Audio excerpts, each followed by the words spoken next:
Hello guys, Holy 10 naHwinza varikurwira nyaya yamaloti. So guys, don't forget to subscribe Brendon Zw maiziva. Panapa will be exposing my mysteries ari kuitika muZimbabwe maiziva. So as you know munongoziva kuti Holy 10 anogona kungotirwa element of surprise takavarairwa maiziva. So Holy 10 akadropa snippet rebig remix iro ranga rine mabhazi mahombe angakanangana naHwinza namalotes. You know kuti Hwinza namaloti relationship yavo yakamira sei maiziva. So mukuona chika guys one snippet maiziva. Rasta check body structure akakugarira maloti fracture.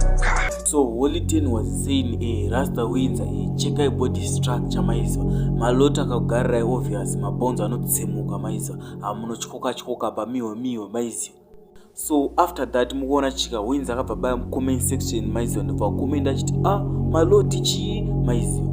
So Hwinza anatora nguva siteri kunobva dropawo snippet new song yake yaari kubudisa manje ine diss rekudhisa Holy 10 votes JT baga maiziva.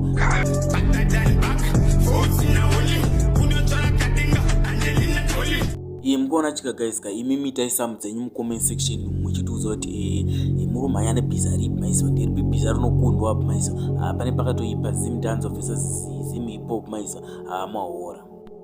Mukuona chika guys nhasi dangotenda we real Zimbabwean followers maiziva.